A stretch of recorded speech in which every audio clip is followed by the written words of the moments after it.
أعوذ بالله من الشيطان الرجيم.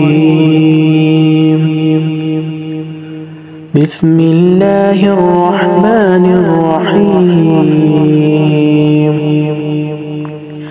لا أقسم بيوم القيامة ولا أقسم بالنفس اللوامة. أيحسب الإنسان أن لن نجمع عظامه بلى قادرين على أن نسوي بنانه بل يريد الإنسان ليفجر أمامه يسأل أيان يوم القيامة فإذا برق البصر وخسف القمر وجمع الشمس والقمر يقول الإنسان يومئذ أين المفر كلا لا وزر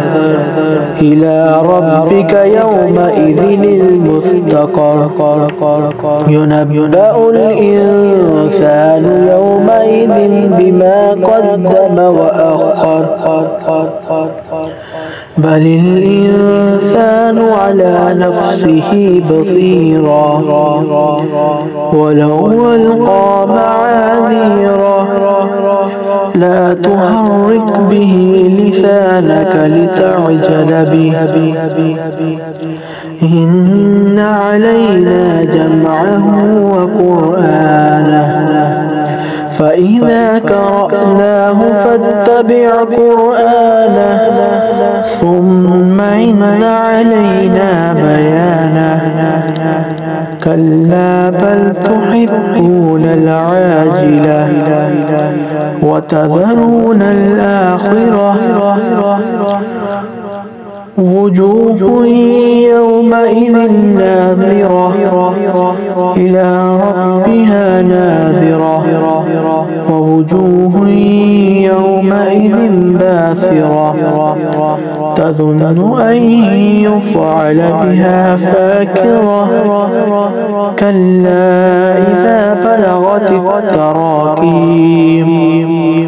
وقيل من راق وظن أنه الفراق والتفت الساق بالساق إلى ربك يومئذ المساق فلا صدق ولا صلى ولكن كذب وتولى ثم ذهب إلى أهله يتمطى أولى لك فأولى ثم أولى لك فأولى أيحسب الإنسان أن يترك سدى ألم يكن نطفة من مني يمنى ثم كان علقة فخلق فسوى فجعل منه الزوجين الذكر والأنثى أليس ذلك بقادر على أن يحيي الموتى صدق الله العظيم.